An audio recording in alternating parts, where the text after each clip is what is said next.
All right, so welcome back to the Sports Breakdown, everyone. We are here to talk about one of the biggest rivalries in all of sports. Absolutely. India versus Pakistan in cricket. It doesn't get much bigger. No, it really does. And especially with the ICC Champions Trophy coming up That's in right. 2025. Yeah, it's been a while. After a long break, I mean, the tension is palpable. You can cut it with a knife. You can definitely feel the excitement building already. Oh, yeah. Especially, I mean, thinking back to that 2017 final. Oh, man. That was unforgettable. What a match. Unforgettable. I mean, Pakistan the underdog. Yeah, they weren't expected to do much. Nobody had them on their radar. Ranked lowest going into the tournament. I mean, right, and they completely blew everyone's minds. They sure did. Took home the trophy. Yeah, their first major ODI trophy since 1992. That's incredible. And to do it against India, I mean, India hadn't lost to them in a global tournament in 8 years. Yeah, that was a long drought for Pakistan. It was, and they just, I mean, what was it, a 180-run victory? A whopping 180 runs. Can you believe it? Talk about a statement win. It really was a statement. So how did they pull it off? What were the keys to that victory? Well, I got to start with Fakhar Zaman's century. That was absolutely crucial. I mean, that's 100 runs, right? For folks who don't follow cricket so closely. That's right, 100 runs in a single innings. Incredible. And it wasn't just blind luck either. He had a plan. Oh, yeah. He specifically targeted certain Indian bowlers like Jadeja and Ashwin. Those are big names. Huge names, some of the best.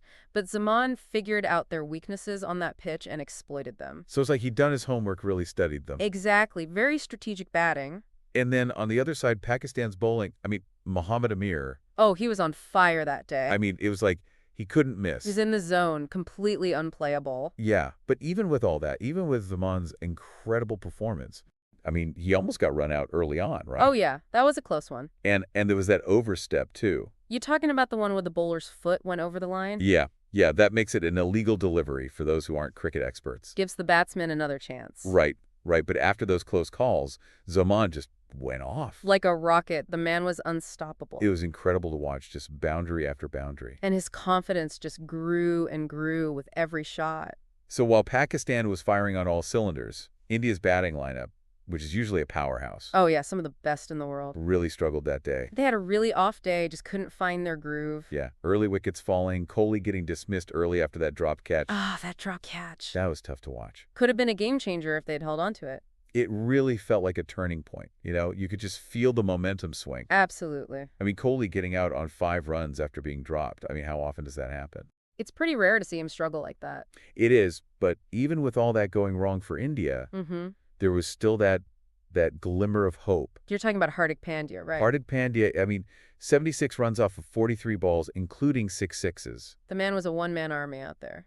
Do you think he could have actually turned the tide if he hadn't been run out? He was definitely putting on a show, a real fighting spirit. It's impossible to say for sure, but he was definitely shifting the momentum. It was heartbreaking to see that run out. It was cut short what could have been a game-changing partnership. So, here we are, all these years later, heading into the 2025 Champions Trophy, and you've got India looking for redemption. They'll be hungry to set things, right? Oh, absolutely. And Pakistan, wanting to prove that 2017 wasn't a fluke. And they've got a strong squad led by Babar Azam. So how do you think these teams match up now after all these years? Well, both sides have some serious talent. Oh, yeah. India, I mean, they've had time to regroup, analyze what went wrong. Pakistan, they've only gotten stronger as a unit. And it's going to be really interesting to see how this long break since the last tournament affects them. Yeah, will they be rusty or recharged?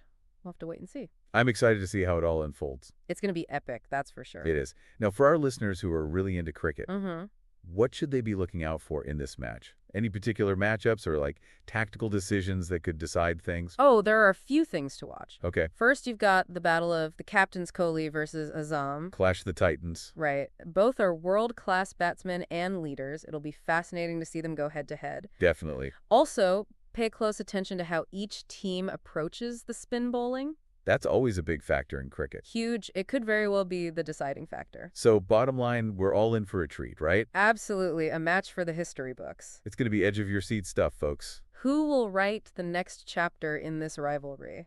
Will India get their revenge, or will Pakistan reign supreme once again? Guess we'll all have to tune in and find out. Thanks for joining us on the Sports Breakdown. It's been a pleasure. We'll see you next time for another deep dive into the world of sports. Expert speaker.